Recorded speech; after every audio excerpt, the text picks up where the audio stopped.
Engage. Okay, kids, let's go. Let's go. Witch hunter and turkey sandwich. Dude, I was still laughing so hard when we do give the guys like such ridiculous names. Well, witch hunter we didn't give, but you said it in just like just a normal conversation. Oh yeah, witch hunter and turkey sandwich. Yeah. It's like who? It's on their birth certificate. Holy shit. Witch hunter's actually Fucko. Yeah, Fucko and Supreme will be here tomorrow. Found someone you have, I would say. May the force be with us. Fucking A. Good day, Galaxy. Rogue Squadron Pod. Back at it again. I am MOPAR. I'm Commander.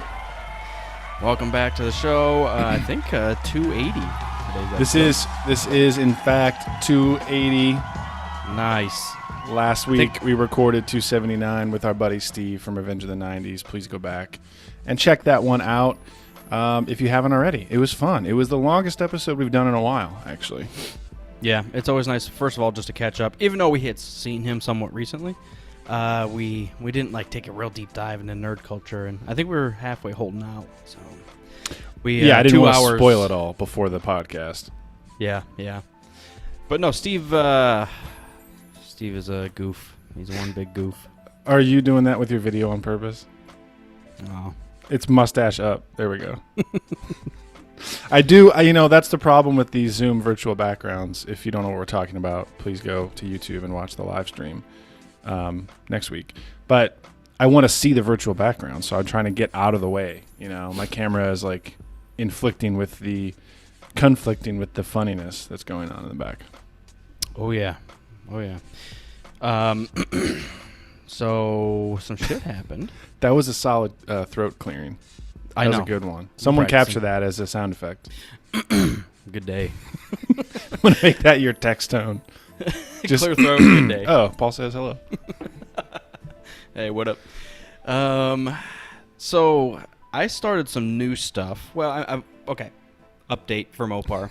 Still trudging through Far Cry 6. Trudging. I'm okay with it. It's not the greatest, but it's still like an updated version. It's fine. Yeah. I started back into... well, let me start with the new stuff. Guys, I have talked a bunch, and I have said nothing yet.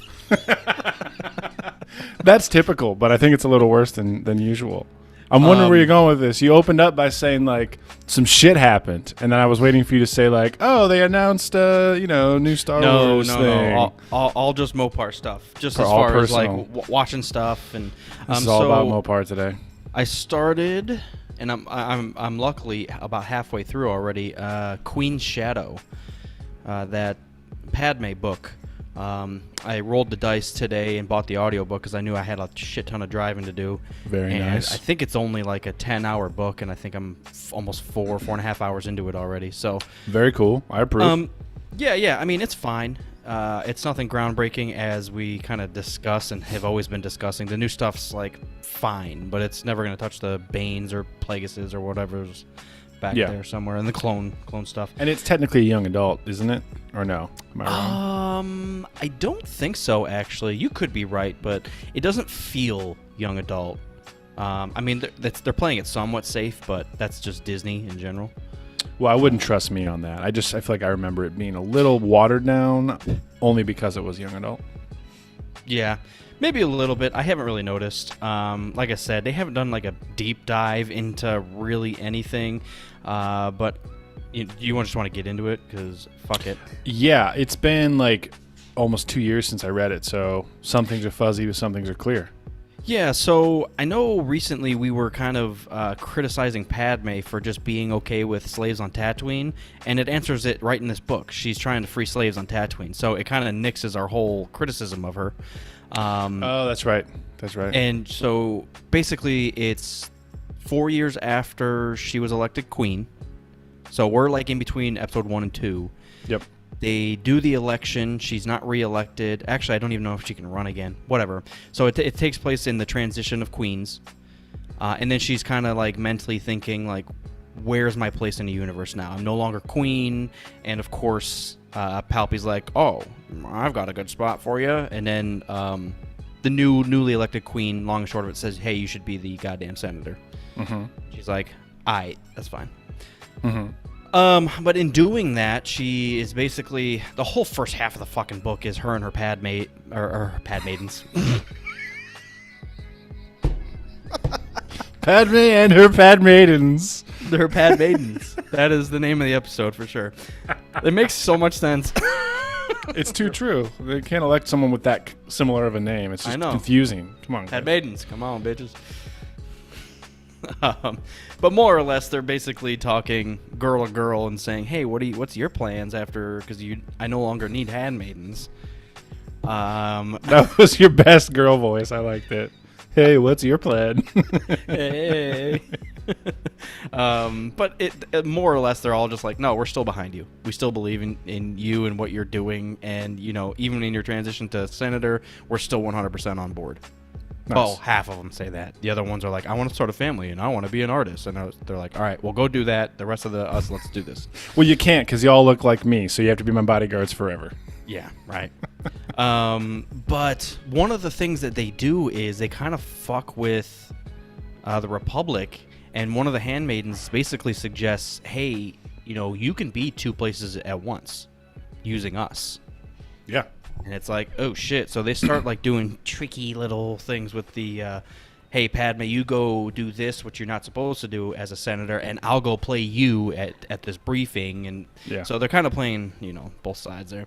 Oh, yeah. But one of the things is she sends, I think, Sabe out to Tatooine, and they don't even explain it up front, but she's there to like help free the slaves, Right. change Tatooine.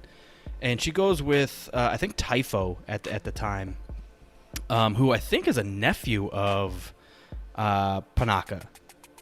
Okay. Which I didn't realize. So I forgot about that, but yeah. So Panaka's married to like a commander, and I think it's her nephew technically. So whatever. It all runs into family. They're all part of the story. Everyone's related. Naboo is inbred. Yes, essentially. Daddy Palpatine. Palpatine is everyone's dad. He is. Everyone's clones of. Since the very beginning. It's always been him. Yeah, so she goes and basically frees 25 slaves, and Sabe feels like a complete failure because she only freed 25 slaves, and the whole idea was to like abolish slavery, which isn't going to happen because the Hutts are a thing, and fuck Sabe. But like she does that like side mission, and she gets back to Padme and basically says, "Hey, I failed." And then at that point she says, "Hey, did you find her?" It's like, find who? You never explained this to me. And they were looking for Shmi the whole time. So which is honestly kind of weird because at this point they haven't talked about Anakin at all in the entire book. Right. Well, she's probably trying to keep it under the cuff, Well, they haven't seen each other. Right. It's between episode 1 and 2, so she's 18 years old. They haven't seen Anakin for 4 years. Right. Also, the other kind of cool thing is, like, they talk about Qui-Gon Jinn on Naboo and how, like, he's, like, a local hero, which is, like, you think about it, and he died in the Battle of Naboo, and so, yeah. Just kind of small snippets there. You're like, oh, that's kind of nice. How he saved the queen. The Nubians recognize Qui-Gon. Glad someone remembers him. The Jedi don't seem to give a fuck. Well, it's funny because even Padme doesn't really trust the Jedi as a whole, but she wishes Qui-Gon was still around because she just felt that she could trust him. Fuck yeah, everyone feels like that. So, that says a lot about Obi-Wan's ignorant ass. Not trustworthy. Carrying around those children's. His hair's not long enough. Qui-Gon's got that long, trustworthy hair. And Obi-Wan was trying to get there in 2, but, he didn't quite make it. He ended up with mullet hair, not Qui-Gon hair. Yeah. He didn't get that samurai bun going on. Yeah. So I kind of left it off. I would say like 45% away through the book or the audiobook. Good. And there's like random stuff that you're like, wait, yeah, what the fuck's up with that? Padme meets up with her parents to say, hey, I'm going to become senator. And I'm like, whoa, Padme has parents. Yeah, that's where we entered that conversation a couple months ago about when you thought it was Padme Mulberry or whatever. Yeah. But I think it was in this book where they kind of talk about how she has her parents and her family, but once she becomes elected, she has like a royal name and she keeps that name. Yeah.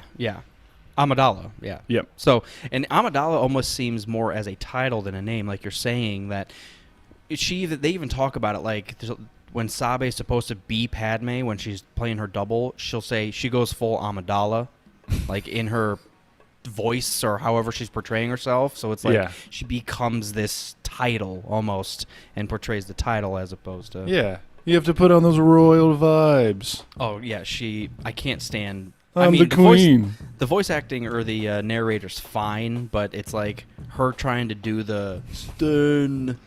I don't like this. You're like, dude, just say it. You're fine. Just say it. I didn't even think about that. They're doing a different voice when she's trying to be like undercover, right?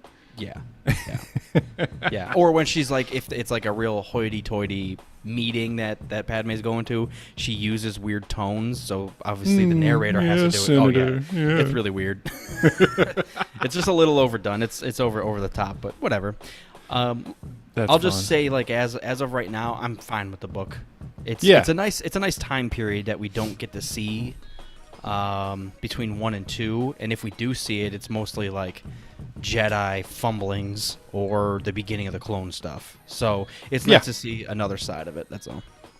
Yeah, I thought it was fun. You know, as a lover of the prequels, it was nice to go back to that time period. I'm glad you're reading it because, like I said, it's been a while, or you're listening to it. Sorry.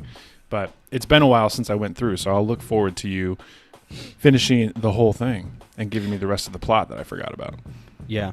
Yeah, and it's actually, there's some nice stuff in there. So the reasons between Panaka leaving and Typho becoming kind of her security is there was kind of a half falling out between Panaka and the royal, and actually Padme.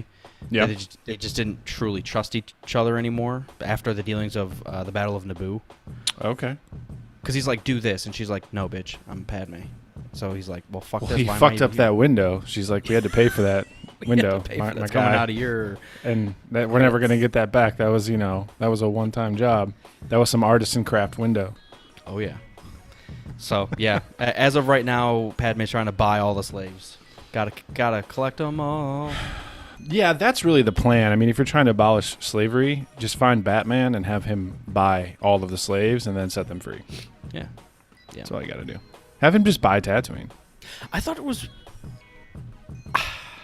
like, story-wise, I get it, but just, like, at that time, as far as looking for Shmi, I thought it was really weird for, like, an 18-year-old girl to seek out a mother of a 9-year-old at the time that she met 4 years ago, and you're like...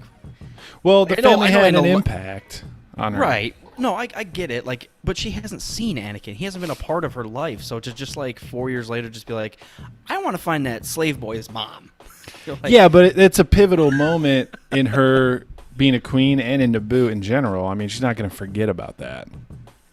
Right. I mean, and they it's were obviously able a scarring event that she goes to this planet and she's been a part of this republic, per se, and that this stuff still exists. So yeah, which was our criticism of her, a few weeks ago, that she just went to Tatooine and was fine with it, which clearly she's not. So right, which is good. But again, you don't know that until you see the thing. Well, I mean, all right. That's not totally genuine because she does blatantly say that in the film. We were just making fun of her for not following up on it, but here we go. Yeah, she's following up on it. Yeah, I mean, they freed Anakin, and she's like, now that she's not a queen, it doesn't have to deal with all that royal bullshit anymore. She has a bit of free time, and yeah, I might as well go try to get his mom back too. Mm-hmm. Pay your dues. Yeah. So the previous senator stepped down, was tired of the Republic bullshit, so she stepped in, obviously. And she's trying to, like, make her way as a senator as opposed to a queen. And it's pretty cool because she drops some Palpatine quotes in her dealings. She literally, and some of them aren't direct, but she talks about, like, it's treason, like, in a jokingly way. And there's other quotes that I'm like, whoa, that's an exact Palpatine quote. So it's kind of cool seeing, like, both sides, light and dark, use the same stuff to their advantage. Yeah. and then being from the same planet. So it's yeah. I've just That's just that listening, Nubian dialect. Yeah, exactly. It's so treason. just listening to it as an audiobook, I hear a Palpy quote. I'm like, oh, that's Padme's saying that shit. Padme Yeah. saying this shit. Cool. Maybe she should have taken over with Anakin. Oh, another one. She says a great many things. In that exact tone. I'm not even. It's but she's discussing something else. So it's like, oh, I know that quote. Hell yeah. But my point to all this is she's trying to make her, become her own person as a senator and get liked by other senators. Blah blah blah. But she's almost seen as like a makeshift chosen one, because she came in as queen 4 years prior and just punched the Senate in the head. Oh, yeah. She was like, And you guys got- are all and got- fucked. These guys are invading my planet. I don't think you're real. We're Dude, going she to got vote for she got Palpatine." Valorum kicked out. Dude, so she how literally pissed showed do up- you have to be? Career politician, and this 14-year-old comes in, and she's like, we're voting you out of office. This sucks. You're done. Oh yeah. So it's almost like it's almost like on the Anakin's the chosen one of the Jedi, and Padme's the chosen one of the Republic, and Hell they just yeah. kind of cross paths. So I am seeing that Good. level of yeah. Good. It's man. cool. It's fine. Yeah. There's a lot of books I probably need to catch up on. Yeah, In the Star audiobooks Wars is- realm specifically. Yeah, audiobooks is just it's much easier because I'm already on the road a lot. So That whole Alphabet Squadron thing became an entire trilogy. A whole trilogy in the Resistance era. And then we talked about a couple weeks ago they were High announced Republic's out there too. Man. 4 new books. And Yep. then, High Republic, I've said, no thank you. I would like to not. And then I went into the different direction and played KOTOR again. That's true. That's my High Republic.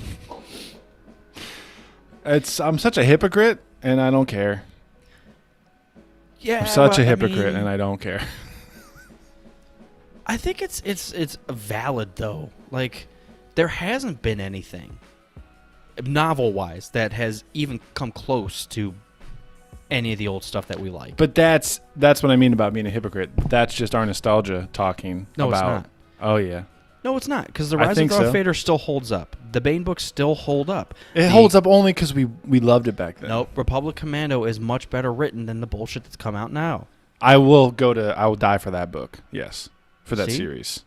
So Only because and- I'm a clone fanatic, though. yeah. It might And it not was- be that good. It was breaking new ground too. We didn't have a lot of that other shit. So I just worry that we're becoming the very things we swore to destroy when we were prequels fans and complaining about all the old guys. you gotta prefer something. You can't just. I prefer the old ones. I do. I prefer the old novels, at least. Dude, there's stuff out there like the Ahsoka book. One of my favorite characters of all time. Can still be new and fresh. And the book was like, okay. It just didn't do it for me. Like, I'm like, okay, it feels like a young adult book, and Yeah. it's fine. But you literally had anything at your disposal, and you chose to just have her bounce around 2 planets and be like a nice person. That's essentially the whole. That's the book. Yeah, I mean, like I said, I wonder if you take a Star Wars fan who's 13 now, read that book and loved it, and in 20 years, if they're going to say, oh, fucking episode 37 sucks, I want to go back to Ahsoka times back in, 2018. I just worry, that we're nostalgia filtered on everything with Star Wars right now. I think I'm just in that mode. I was trying to watch YouTube videos, and I was I got this new YouTube channel that I've been watching. It's called The Act Man. It's all video game reviews and stuff. But I was watching a couple things on KOTOR, Battlefront, and also Fallen Order. So I was just trying to get the Star Wars juices flowing again, and like maybe I want to watch a movie. And then I just kept feeling like my heart's not in this right now. No, I agree. That's why I've been jumped. It's a sad I jumped feeling. on the horror, the Halloween stuff. That's why I watched 3 from Hell. Nice. And just kind of been powering through Far Cry as far as gaming. Yeah. Yeah. Been playing, actually quickly. So the only Star Wars news that I saw about this week. Speaking of Darth Bane and how we don't often get a dark side point of view story, Acolyte, which is one of the new Star Wars shows, is supposed to start shooting in February. Hell yeah. And that's supposed to be set in the High Republic times, but it's following someone on the dark side. So I don't know if that means Sith or whatever, but that should be cool. It's one of those bland. No, I don't mean like terrible. I mean like generic named movies, so they can just go any which direction. Yeah, I have no idea like what to expect, which is Like a good thing. Acolyte doesn't carry any weight with me right now. I don't know what that means. I don't know what it can become. Where like Rogue Squadron movie, I already Has have a history. ideas. Yeah, Right. Yeah, so Yeah, and I guess that can be dangerous on the one hand, Rogue Squadron. Like it could be, they could deliver what you're expecting, or Yeah. they could go totally the other direction and like surprise you. yep. And that's the So- issue because you come in with expectations, and then you're like, wait a second, this is supposed to be brand new. What the fuck am I doing? Fucking brand new again. Mhm. Yeah, so I just wasn't feeling in the Star Wars mood, unfortunately. It made me sad. But I did go back and play KOTOR. Who was it in the chat? It was Daco, I think. Yeah. Good old Darth Daco Bell was posting some screenshots of it. But I wanted to give that blaster playthrough another shot. I didn't really finish it. I got to Tatooine and just totally floundered. So I started back up again. Nice. So I went, last time I did this, I went Scoundrel because I thought more dexterity would be better. And then by the time I upgraded stuff, I decided to go with Heavy Blasters because for some reason I thought like they might have higher damage. I think that's where I failed. This time I'm going Scout, and I'm doing dual pistols in 2-weapon fighting instead. Mm-hmm. It's going better so far, so we'll see how long I can keep it up. Nice. I have no thoughts on that other than you're gonna fucking fail again. I don't know, man. I don't believe it. I'll pick a different planet other than Tatooine to go to first. Yeah. I have faith. It's going so much better than it did last time. I'd dude. like to I see can't it. get hit. I'd like to see it done, but I tried and I was like, dude, I'm dying so quickly. I think I did the same thing you did. I started as Scoundrel when I tried, so. Scout is much better because you get the option for heavy armor. You have the implant right away, which gives you a little bit of a bonus. I think you get more skills in general, or maybe You get more skills with Scoundrel. Maybe you get more feats. That might be what it is. You have 12 feet running around. Many featses. Many Got featses. a lot of boots. So many featses. So we'll see. But yeah, I think going up against a very strong Force user will be the real test. I never got as far enough to play against Malik for the first time. So that'll be the scary part. You'll still be able to use some Force powers if you're heavy armor. Because that's what I actually did last time. I did one blade, one lightsaber, heavy armor, and I still was able to use some, I think, light side stuff. Yeah, anything not restricted by armor is good to go. So I'm was looking forward to limited, the Dantooine part. Yeah. Yeah. Good deal. So we'll see. Going back to it again, man. It just never gets old. It does get old, but it's been old, and it's still fine. It's clunky as fuck. The gameplay is terrible. It's the story and the customization. I'm actually surprised at how I was thinking that going into it, and I was like looking at it as I'm walking around Terrace. And I was like, it's actually pretty good, man, for being 18 years old. Oh yeah. 19. No, I'm seriously like for being 18 years old, it is really good. Yeah. Yeah. And last time we talked about it, I think we were kind of shitting on it, but it's not as bad as my memory of when we were shitting on it. It's not as bad as that. So it's been fun going through it, but we'll see. Yeah, video game wise, I picked that up again. I've been playing Battlefield at random, mostly Battlefield 1, which actually is like a lot of fucking fun. A lot of that's your opinion on Battlefield 1? I played Battlefield 1 for like 3 months straight a few years ago and absolutely loved it, and everybody hated it. So I stopped, and then when I got Battlefield 5, I felt like it was just an updated, better version of 1. So I never went back to 1. Yeah. But 5 is smooth, man. So I get it. They're both hard. They're both really hard. Yeah. You're simply put, you're just gonna die. It's quite an adjustment period because, you know, especially if I like play a couple rounds of Overwatch and then I go back, it's a totally different feel. And then like us playing Battlefield 4 so much, like with the advanced weapons and like armor and parachutes and everything, like you get used to, you know, scouring the battlefield and like playing like COD almost and getting you're just running like running and gunning. Right. Yeah. In 1 and 5, it's a much slower process. Yeah.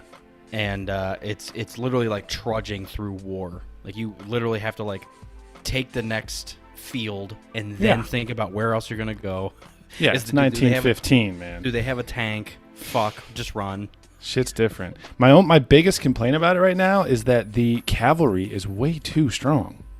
Yeah. You know how many? Like you got to have like 2 entire magazines to take down a fucking horse. That's ridiculous. Yeah, but come on, it's a horse. A couple shots and it falls over, right? Come on. I don't know. I've never shot a horse. I've never shot a horse either. Well, there we go. Well, I have in the game. Oh yeah. I don't want to come up against a horse in real life if that's accurate. But it's fun, man. They fall over pretty easily. I threw a snowball at a horse once and it. So, actually, it was my wife's horse when I first met him because he had moved from California to Ohio and he had never been in snow. So I picked up and I rolled up a snowball and threw it at him and he fucking freaked and fell over. Oh my god, that's so horrible. I thought I broke her horse and she was just laughing so funny. Thought I broke her horse. Horses are expensive. I would be worried. Oh yeah. And now you're married.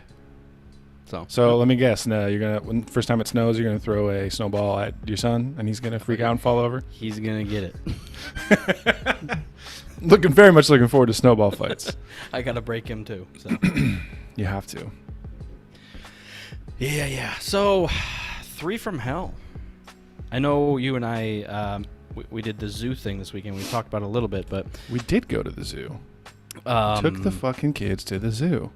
Yeah, so I watched 3 from Hell, which obviously is the third and probably final, hopefully final, movie in the House of a Thousand Corpses, Devil's Rejects. It's the third installment. Yeah, I mean, there's kind of some ups and downs in that movie. It's not a perfect movie by any means. It's what I'll say is this: Otis holds those later movies together. I think Baby's fine, especially in Devils, but in this newer one, she kind of takes away from it. She's just too old. I feel bad saying that. She's fine, but to play that character, it wasn't believable to me. But Otis is a psychopath Jesus-looking bastard, and he plays a psychopath-looking Jesus bastard. So it works out. And then I know you had some qualms with Wolfman, their kind of half-brother, coming in, because you wanted it to be Captain Spaulding. Well, the qualm is I'm conflicted on it because I love his character and he's a great actor. I just wanted more of Captain Spaulding, and I didn't want them to bring in a new character. Yeah. But you were saying, how old, Sid Haig was, and obviously he passed away shortly after they filmed. So I guess, he wasn't going to be doing a Mexican standoff when he's like 75 years old. I get that. Yeah. Yeah, I think they did what they needed to do with Spaulding. They kind of just said, hey, he was in jail. He told the cops to go fuck themselves, and then he passed away in jail. And you're like, okay, moving on. Let's move on. That's fine.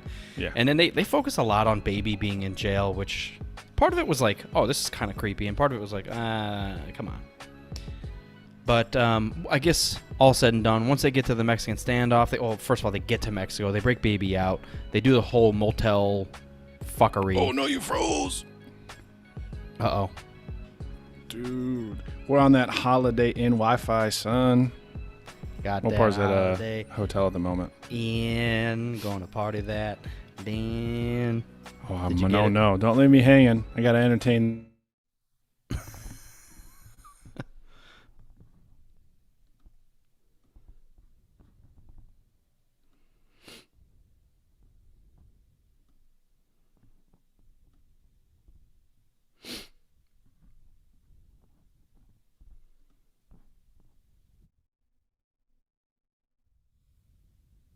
I don't know how that happened.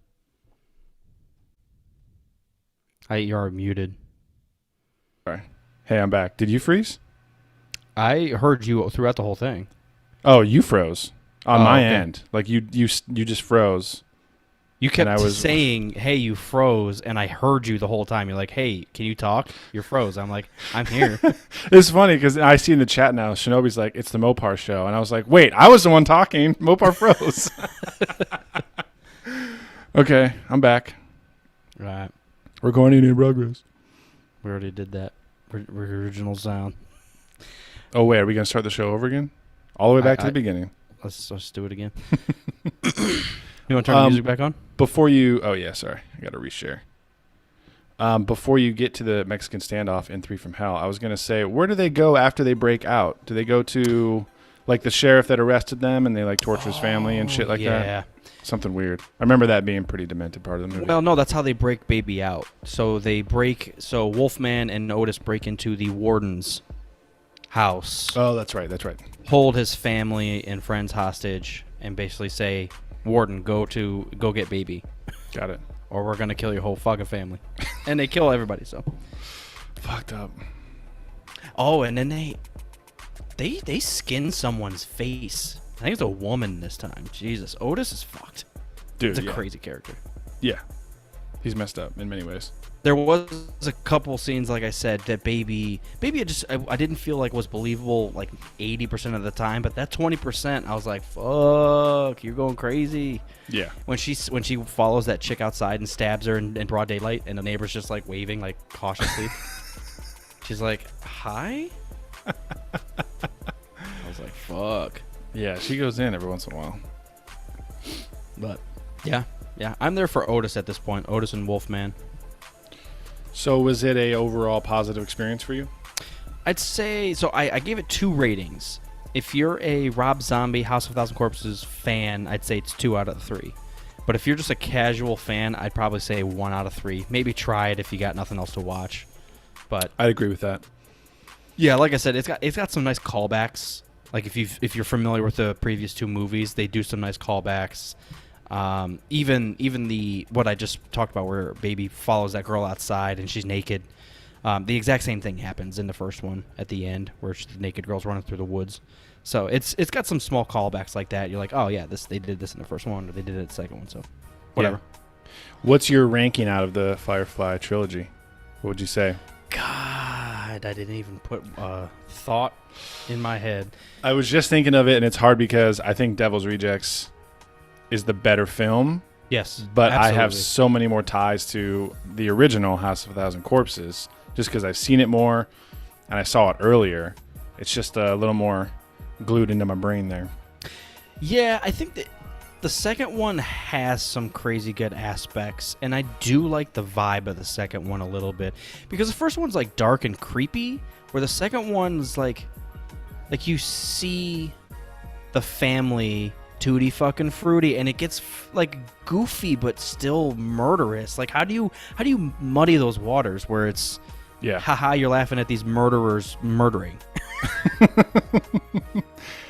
It's a weird combo. Yeah. I'm trying to, there's, oh man, something just popped in my head that was just like that, in the same style, where it's like really freaking you out, but it's also funny at the same time. But I lost it. Damn it. It'll come back to me. Yeah, I think Devil's Rejects is like the best, like the most well produced of his 3. Absolutely. It's like, this is Rob Zombie in a feature film. 3 from Hell feels like him kind of taking it to, you know, the deepest depths, like everything that he would want to do with the Firefly family. And then the first one is very indie, which I think that's probably why I like it so much, because it's so weird. There's so many parts that don't even make any sense. Super weird. I think I would say Devil's Rejects, House of a Thousand Corpses, and 3 from Hell. Well, 2, 1, 3.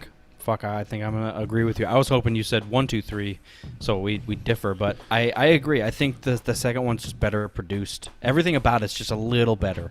Yeah. But even storyline, I think it's a solid story. They're running away. They finally meet up with their dad, and then they get caught up with at that whore town. Which it's literally just a small little whore town. Yeah, I agree. I agree. I think the second one's more watchable. Like, as a casual fan, if you're just like into murder stuff, like the first one it's a vibe movie. The second one's like a crazy murder continuation story. Agreed. Yeah. The third one's fine. The third one's always going to be last, but it does hold it. It holds up. It's fine. I was looking to see if I could find like a fucking like family tree for the Firefly family, because it's so weird. Man, Devil's Rejects came out so long ago too. 2005. Yeah. Otis Driftwood, man. The actor looks like a fucking murderer. He looks so crazy. Fuck. Yeah, it's sad to see Sig Haig in that condition. Like I said, I'm happy they kind of just ended his story and didn't push it, because he just didn't have the energy, or Yeah. he couldn't have done it correctly, in the condition he was in. So. What? Okay, so this is so confusing, and he probably wasn't thinking about all this. He was just like, "Oh yeah, just say son, Brother. mother, whatever." So, Mother Firefly and Earl, which is the Darth Vader savage guy from Underground in House of 1,000 Corpses, their kids are Tiny and Rufus Jr. Otis is adopted, and then Mother Firefly with Captain Spaulding, they're the parents of Baby. So that's Baby why. is So Otis half-sister to Tiny and RJ, and Otis is adopted. Okay, so that's why Otis calls Spaulding Cutter. He never calls him like Dad or Captain Spaulding. He always calls him Cutter for some reason. Yep, and that probably is why. Yeah, So- Otis has no blood relation to the clan and was adopted when they found that his sadistic personality matched theirs. Hey, you're crazy as fuck too. You want to Wait, join so- up? Who'd you say originally? What was the first lineage? Mother Firefly and Earl. Earl was the Darth Vader dude at the end of House? Yeah, like the one guy that's, chasing like, down guarding Dr. Satan. Okay. Yeah, like in that underground layer. That's fucked. Yeah, I mean, the first one definitely pushes it. It's more into almost borderline supernatural, where the second one is kind of just a murder story. Yeah, I would say I think Earl is the one that really pushes me over the edge at the end of House, where I'm just like, oh, that one's a little too far. Oh, like yeah, he's even a Dr. murdering- Satan, yeah. like he's got his arms propped up in those things, and he's like a mad scientist. That's very horror. I love it. Yeah. But Earl is like, he looks like a sci-fi monster. Yeah. Yeah, he looks like he looks like Darth Vader with an axe, and you're like, dude, Yeah. And he What uses is happening? pus out of his mouth thing. ugh. It's Well, now we need Rob Zombie. Now we need a prequel. So Yeah, why that's is actually- Earl Darth Vader?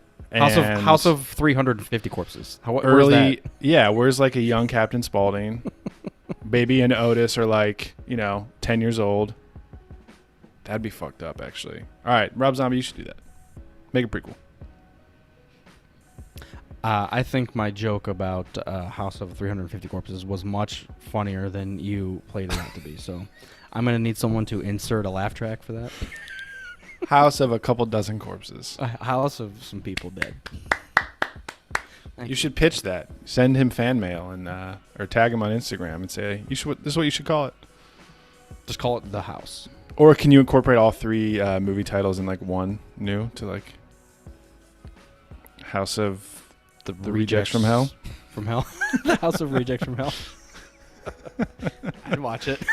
I would watch it too. I'd give you my $20. That's fine. Yeah, man. All right. Yeah, that was my my kind of my new movie that I watched over the past week or so. Good. I'm happy with it. Like I said, I'll leave it there.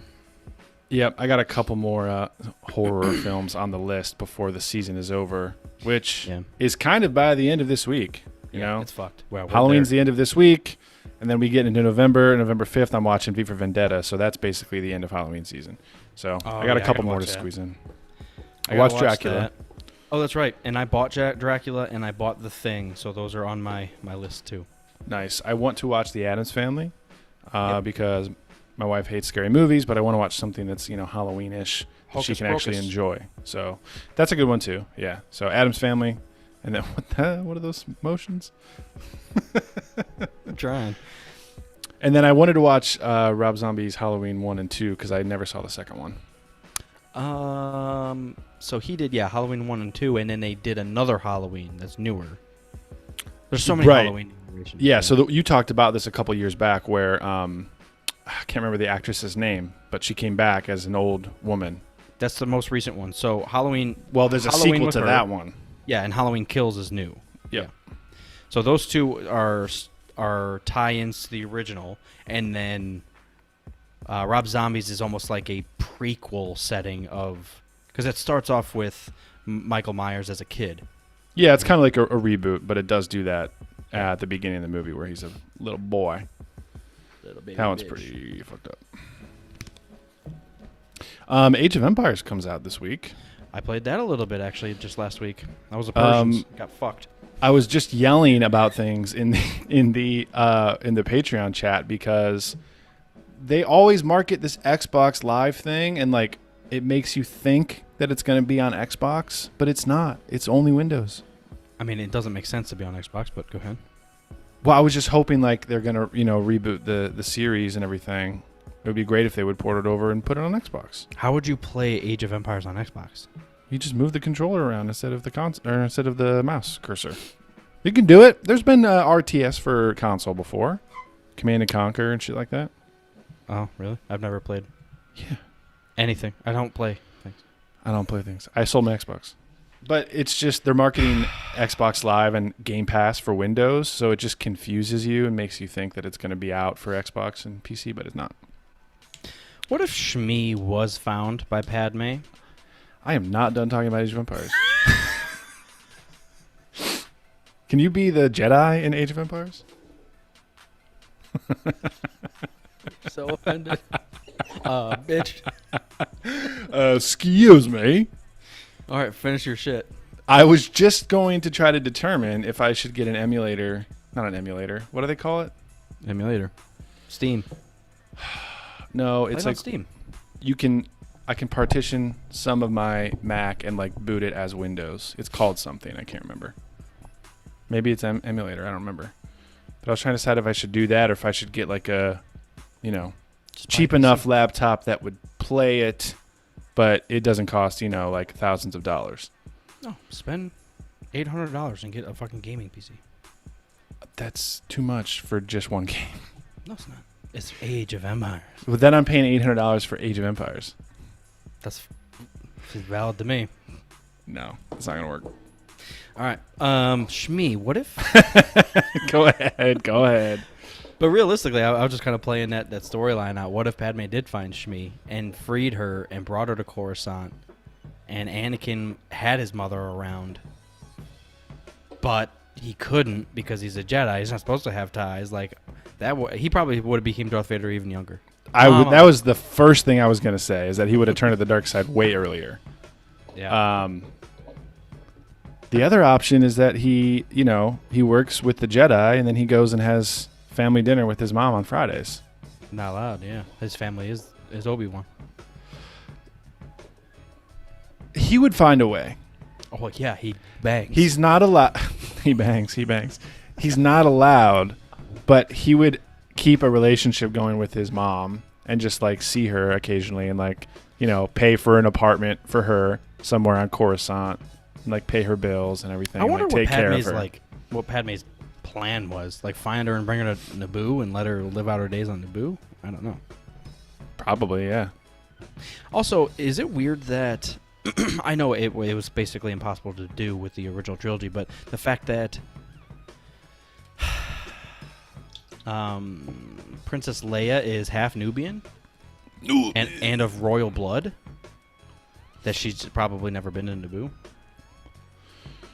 She goes to Naboo in Battlefront Ah, in the campaign. does she really? That's interesting though, because she's a princess by adoption, but then she's also kind of a princess by birth as well. Yeah. Pseudo Princess / slave. Yeah. So she's adopted in the royal family, but she has some royal blood in her because of Padme. She's feisty. That's why she's feisty. She's feisty. I think it's probably because her dress robes on her nips, no bras. Probably roughs them foul. up. That's foul. I don't think that was part of it. That's space. Yeah. rough You nips. think the royal family that rules an entire planet could afford some underwears? Yeah. Yeah. Carbon weave tit holders. It's also an advanced civilization. You'd think they would just engineer the clothes so that you didn't need clothes. Absolutely. There should be some Iron Man stuff where they should just hold a briefcase and press a button and it just form fits to what they need. Dude, Iron Man's so cool.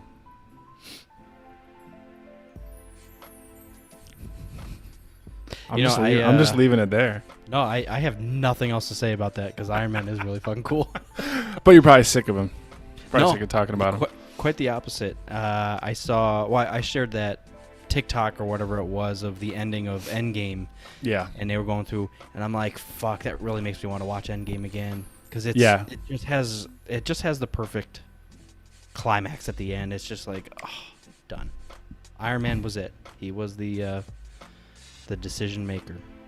Yep. It was a good run, Robert Downey Jr. It was a good 10 years. It was a great 10 years. Yeah, it was a great 10 years.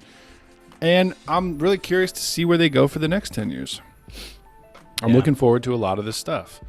Well, to piggyback already off of like multiverse stuff, what I did was I cheated and I just watched kind of a synopsis of, this is kind of jumping ship, but Star Wars Rebels, the last season. Okay. Because I wanted to figure out what happened to Ahsoka at the end and Ezra. And I was like, fuck it. I've given myself 4 years to watch this shit and I still haven't. I'm just going to spoil it myself. So, Well, refresh my memory because I watched it a long time ago and the whole World Between Worlds and the Thrawn stuff, I don't really remember exactly what happens. So Ezra finds, with the help of the wolf thing, which is Kanan, an embodied Kanan, because he dies. Mm-hmm. So with the help of the, not dire wolf, what's the Loth? Yes, everything's from Lothric. Lothric. Lothric's from Dark Souls. Everything's from... Lothal. Yeah, Lothal. Lothal. Lothal. What's a horrible name for a planet? I can't pronounce it. Yeah, Lothal. He finds an ancient Jedi temple being the world between worlds, and he gains access with Kanan's help. He basically hears the voice of a bunch of Jedi, including Kylo, who's in the future. So it kind of like is a time warp. So he enters it. He hears shit from the past and from the future. He sees Ahsoka fighting Darth Vader on... What was that? Malachor. And he's the one that reaches through and saves her when he's going for like a killing strike and pulls her into the world between worlds. So he, like I said, essentially saves her. They talk about some shit, and then she kind of takes off. And then in the absolute last episode, he comes across Thrawn, and it's those beasts, which I had to look up because this is one of the coolest things I've ever heard, honestly, is the Purgle, which is those hyperspace octopus beasts. That, okay, it sounds dumb, but Thrawn is on a Star Destroyer with Hear me Ezra. out. What are they Thrawn called? is on Durgles? Dangles? Purgle. Purrgil. Purgle. But they are massive whale-like creatures that live in deep space, and they have the ability to fly hyperspace. So, and that's actually that inspired sentient beings to develop hyperdrive technology, which is one of the craziest, most Mass Effect things that I've ever heard in the Star Wars universe. Yep, I remember seeing these guys now. It's like a whale on the front half and an octopus on the back half. Well, yeah, more or less, yeah. So they grab the Star Destroyer, break through the glass where Ezra and Thrawn are standing. They wrap Thrawn, and then they go to hyperspace. So Ezra and Thrawn are basically taken openly through hyperspace, and no one's seen them since. And then we hear Ahsoka talk about them, well, at least Thrawn, in Mando Season 2. Right. What my thought is... So Ahsoka is not with them, correct? No. Okay, I don't know why I thought she was. No. But from my understanding, no one even knows, like, where they are, but also possibly when they are. Because my thoughts is, if you're traveling hyperspace with a fucking space whale, it might cross into... It might show up 30 years later or something ridiculous. Because I guess they live in the unknown regions, too. So most likely they grabbed the ship, went to the unknown regions, which, what happens out there, I don't fucking know. It's unknown.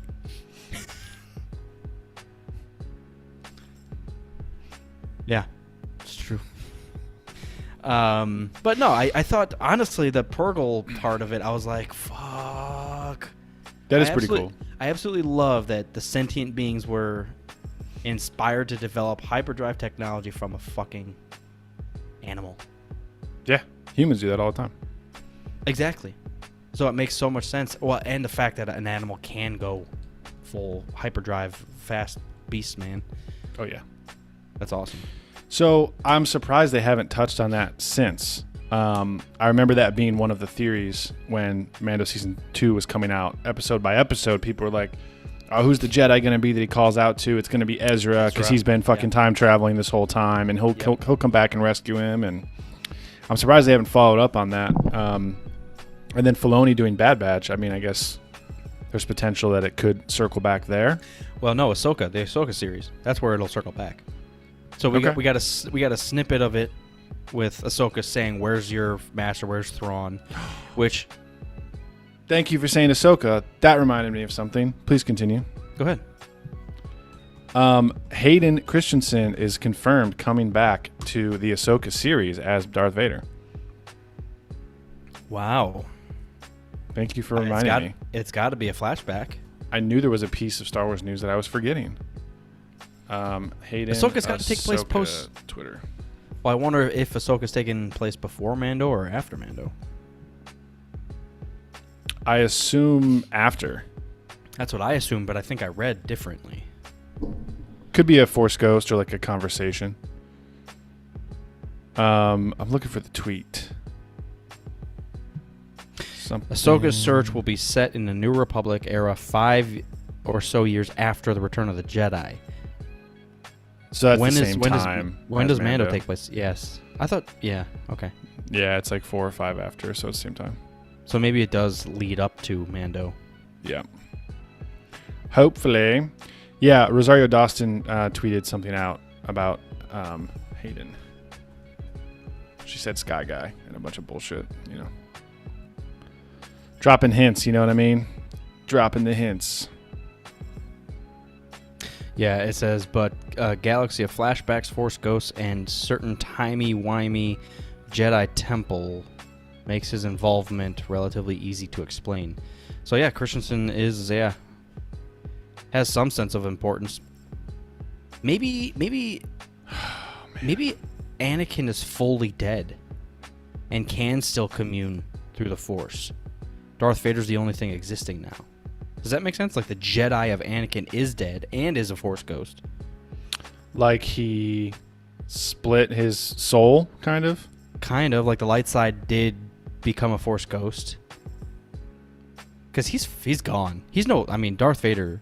And that's what Ahsoka says during that fight in Rebels. Like no, that's not true. He's got moments of it. Otherwise, he wouldn't have come back when Luke was like, Dad. That's a direct quote. Dad. Well, I mean, all right. They're going to be weaving Hayden in, I think, to more things than we might think. So he's coming back for Kenobi. They announced that last year, and we were all just like, that's crazy. What's it going to be? They're not going to fight again, are they? Are they going to see each other? And then we don't know. We obviously still don't know exactly how that's going to play out. But now that he's coming back also for Ahsoka, oh, man. How the fuck are they going to do this? What's going to happen? I don't know. Even a very small flashback scene where you get to see Ahsoka and Anakin together in live action would be super fan service. Dude. Way more fan service than we've ever gotten. But they'd be cool. To see Hayden and Rosario on screen together. Yeah. Which is crazy because those two actors, like, it doesn't connect, it, like, doesn't compute in my head. Right. But the characters they're playing is like, oh my god, this is going to be fucking perfect. Dude, imagine the emotional storytelling of some sort of scenario where, so Darth Vader dies, but we see at the end of Return of the Jedi, Anakin's back as a Force ghost. Just imagine like a drawn out emotional storyline where Anakin is like communing with Ahsoka and trying to like make amends and like apologize and be like, I shouldn't have done this. I shouldn't have done that. I'm so sorry. Blah, blah, blah. Like, I don't know. It could be that from that point of view. He never did anything wrong. He didn't do anything wrong to Ahsoka, especially. Like that was the two things that were keeping each other sane. As soon as she left, which she had to keep herself sane, Anakin just, crumbled. Well, he tried to kill her. As Darth Vader, but still, kind of. Yeah, but that's after the crumble. I'm saying, like, while they were both Jedi, and she left in Clone Wars, that was the immediate downfall. Like, Yep. they were both, like, on the same understanding. Like, I know it's not great here, but at least we can help each other and still grow. And as soon as she took off, he's like, well, fuck me, right? So. Yeah. I think if they can get the dialogue right, a scene with Hayden Christensen as Anakin explaining what he went through could be gold. Hearing from his point of view after he's been redeemed by Luke, hearing him explain like how wrong he was and all the bullshit that he went through and this was horrible and I regret everything. I would love that. Think about this real quick. What if Ahsoka meets up with Luke? That'd be cool. And Anakin's there Damn. as a That'd be Force savage. ghost. That'd be savage. Just think about it. It's Palpatine the whole time. It was always That's what he Palpatine. says. All three of those people are clones of Palpatine. Yeah. Jesus. Fuck. Every time I get excited about something, I just think back to Palpatine and I'm just like, oh, fuck. It's all Palpatine. That's all Palpatine. They kind of ruined it. Not ruined it, but they kind of just they simplified the dark side story so much and like consolidated it to just Palpatine, and it's Yeah, I don't think it was necessary to do, and it kind of just dilutes. Like he's just he's just evil. I said something partially rude last week with Steve about I think JJ does a lot of things that are great, but he doesn't understand the depth of the Star Wars canon, I don't think, as well as a lot of people do. So from his point of view, like if you think movies only, it's like Palpatine has been, the big bad kind of in the background for a lot of this. But if you think of the larger Star Wars universe, making him the only like enemy in Episode 9 for like is such a blunder. For 60 years, it's always been him. Yeah, because the rest of the Star Wars fandom is like, there's been 100 different things going on over this entire century, and you boiled it all down to Palpatine and cloning, which is just fucking reductive. No, I agree, man, and that's. So it's kind of rude, but I also stand by it. But I love his filmmaking style, but I just think he oversimplified the story. Yeah.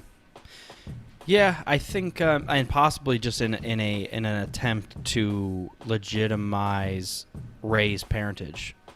It had to be Palpatine, so it would make a little more sense for her to be a Palpatine, so they could face each other as Palpatines, and you're like, yeah, or maybe trying to justify the Force-sensitive stuff. Yeah, well, and the only way to take out a Palpatine is a Palpatine.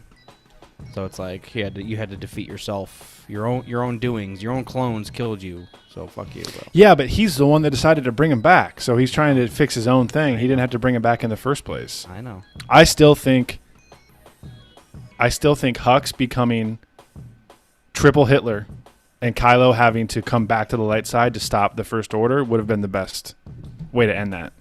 See, I agree. That's the scary thing about Hitler. He thought he was right the whole time, murdering and killing people. So if you apply that type of evil into the Star Wars universe, that's why Hux and even like Thrawn, they have reasons. Yeah. Like Palpatine's evil because he's evil, which I need to murder and control the galaxy. Why? Fuck it. And you're like, dude. Because Bane said so. Because I read a book. No, the Hux thing plays so well into Kylo's storyline too, is because like he is conflicted and unsure what to do when he's a teenager, and then he just starts making a couple bad decisions, and then he feels like he's too far gone to make amends, and then he just commits and goes full dark side. Riddle me this though. I will not. What if post Snoke, they kill Snoke?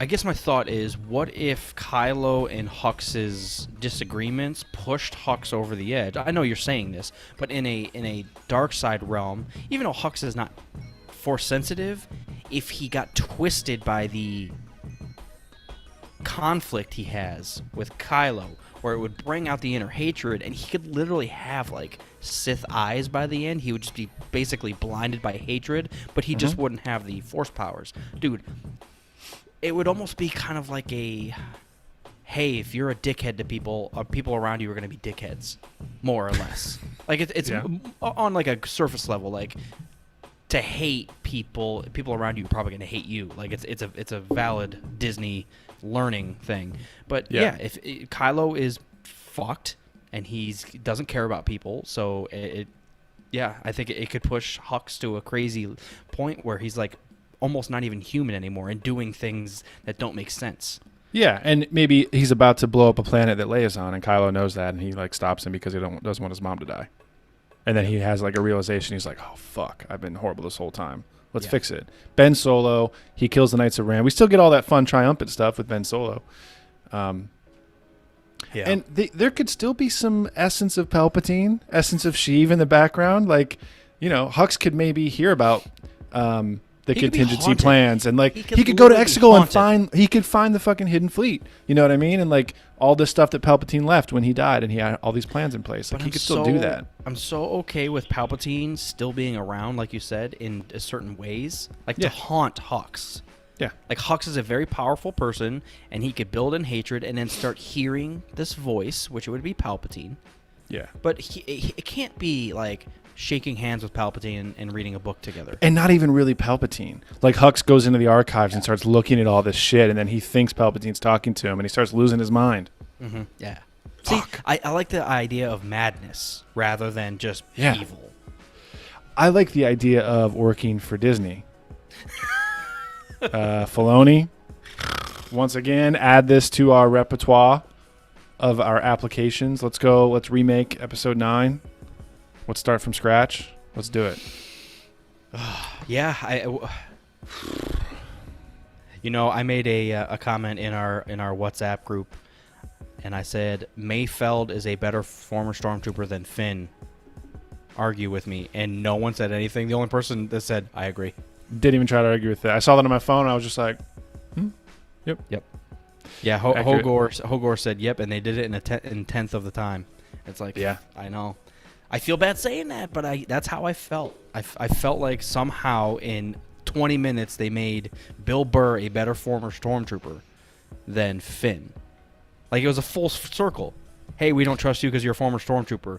Go do this thing against stormtroopers. Oh, he's fucking viciously pissed about his former colleagues and wants to murder them all. So now we can trust this guy. Yeah, man. Yeah, it's just a cascade of bad decisions, I feel. I had such promise in Finn. But then you don't kill him off, and then he fights. I guess the Phasma thing was before that. The way the Phasma fight ended, I think, was anticlimactic, and then he doesn't die, and then he becomes force sensitive because we need to have him do something. Is that weird? He's supposed to die in 8. They set it all up. They take it away from us. Okay, fine. Well, he's not supposed to die. The imagery sets us up, but like he's not supposed to die. Well, riddle me this then. Well, I guess it's before that because are you the Ripper? He has. Ooh, now we got it. Everything. It's always been me. You were in the Batman. it's always, in 8, he has his like culmination boss battle with Phasma, which happens, I think, a total of 20 seconds, and he just laughs and says, "I'm a rebel scum," or whatever he says. Drop the mic. And then bashes her and then walks away. And it's like, why didn't I give a shit? That was supposed to be his like reckoning, like, hey, that's the bitch that, forced me to do all these bad things. She was a decision maker. And then he makes a joke about it and swings up, and then it's like, okay, thank God I learned to be a good character now let's move on. And you're like, dude, I didn't give a shit about any of that. Maybe part of it is because they didn't play out Phasma well. I think part of it is because she was killed in 7, and then she came back miraculously in 8. Just to be killed off, yeah. Like, imagine if Phasma was, like, hunting them the whole time and, almost got them, and then they just barely got away, and Finn's like, oh, my God, that's, like, my former fucking trainer stormtrooper. Isn't that crazy that in a war movie, per se, there's no emotion of revenge? Like, no one, like, something really bad happens to an evil person, and they're like, yeah, we might catch up with him later. And you're like, dude, Yeah. If you have the fleet at your disposal, and Hux is just as mad as you, they would be hunting them down just to make them as a fucking example to the galaxy. Like, they fucked with us. Look what we're doing. We're murdering their children's children, and fuck them all. Anyways, we are. Why are we talking about Star Wars? See, every time Yeah. sometimes I see something and I'm like, oh man, I'm gonna get back into Star Wars this week, and then we talk about it and we shit on it, and then I'm like, okay, I'm going to watch Marvel movies instead. You know what I do want to do is just watch episode 7. I want to be reignited with that, like, oh shit, Star Wars is back. Episode 7's fun. You get to meet all the characters, and it's like it leaves off in a good way. And we kill off Han, so some stuff happens. We get an epic Kylo fight at the end, and on the snow and shit. Yeah, I even have mini nostalgia for episode 7. Mm-hmm. That time period, the podcast was still new.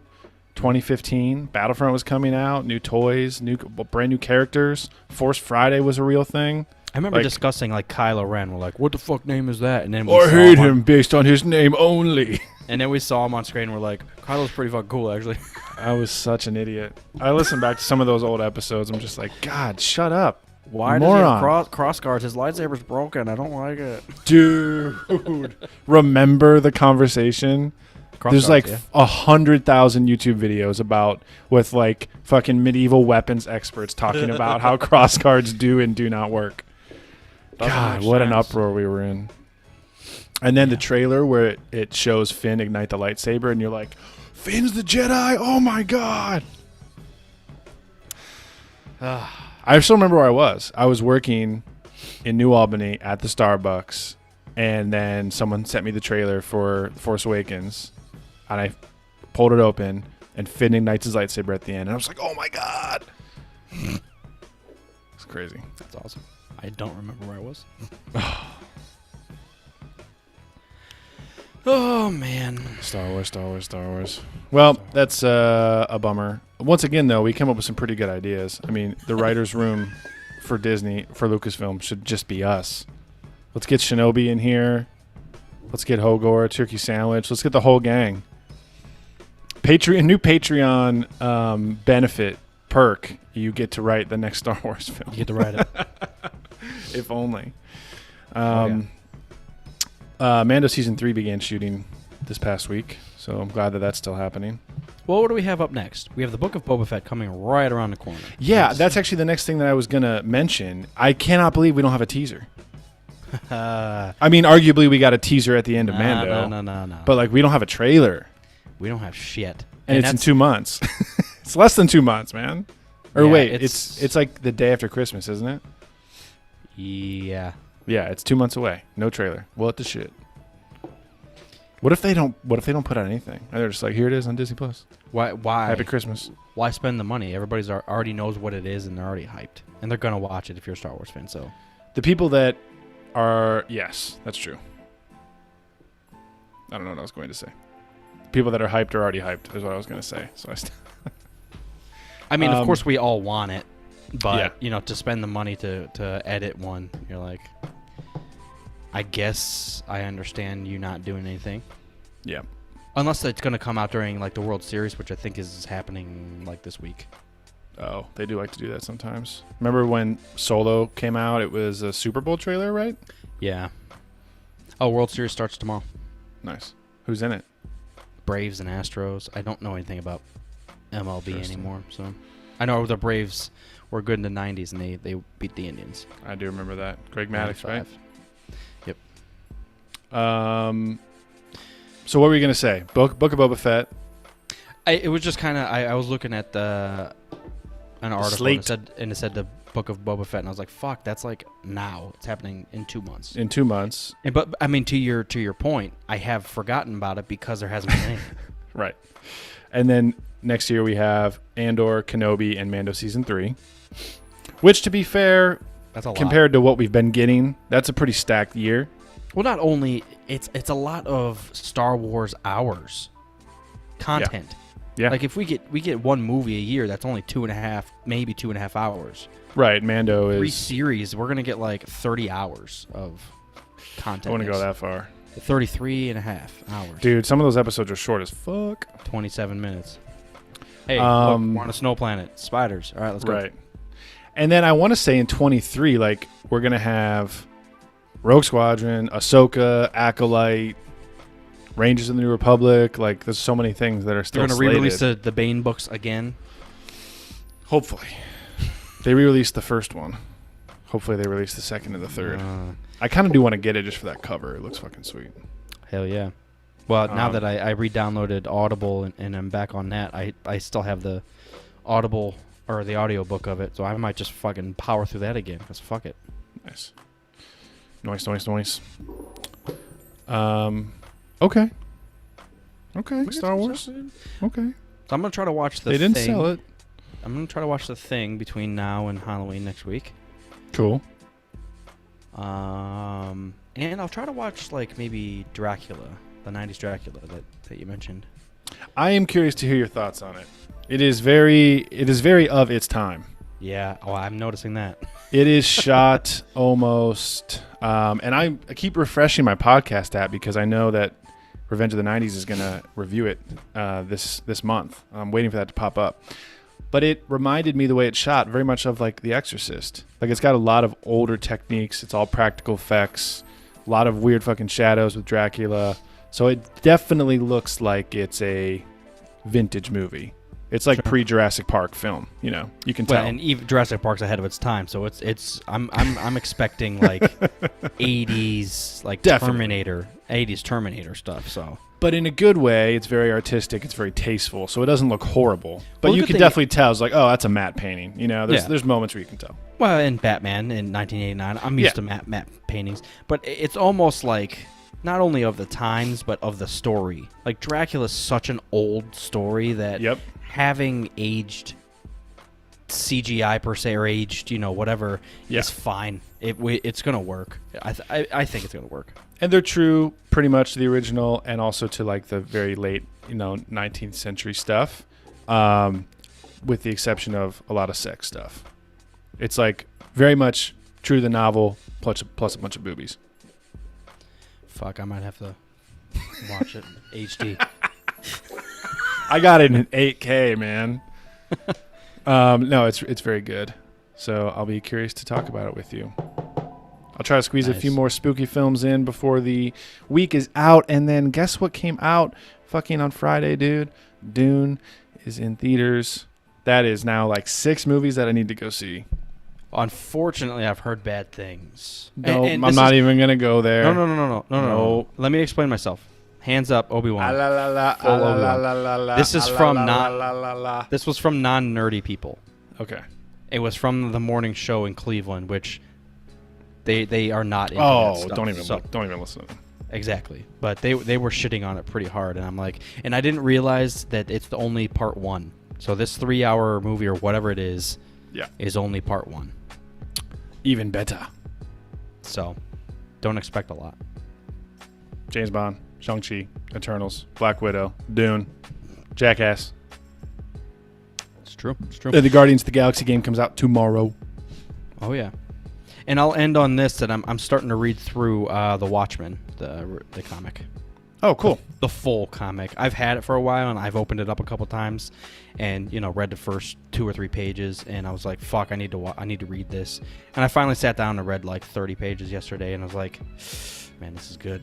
Nice. It's so good." And honestly, cool. I really, really don't understand the hate between the movie because it is no joke, word for fucking word. They didn't even like do any a script. It's the exact same script. Just put on. I think Zack Snyder's style was popular for a bit, and then people just started hating on it. Yeah. And then when everyone hates Batman vs. Superman, then it's just an opportunity for them to go back and just hate all of the earlier stuff again. So I think it just started to pile on. When it came out, I remember everyone was like, "Oh my god, this is the shit." Yeah, it's great. I've loved the movie, and I didn't really know much about the Watchmen himself, so to go back and read through it, even if it is the exact same thing, just in a book, at least I get the art with it, as it being a comic book, so. Yeah. Or graphic novel, or whatever the fuck they consider it. Well, cool. I'm happy for you. So yeah, so I'm trying to refresh, even if I'm going back a little bit, with Watchmen. It's still new to me, so. Yeah. And then I'm trying to push forward with the Padme shit, and we'll see what happens with the gaming stuff here too. All right, man. I'm quite somber today. ASMR. I can't tell with those damn glasses. You look like you're jazzed. Pretty fucking hype somber. Thanks for listening to the Rogue Squadron podcast. We'll catch you next time. Bye, guys. Join our Patreon. Get fucked.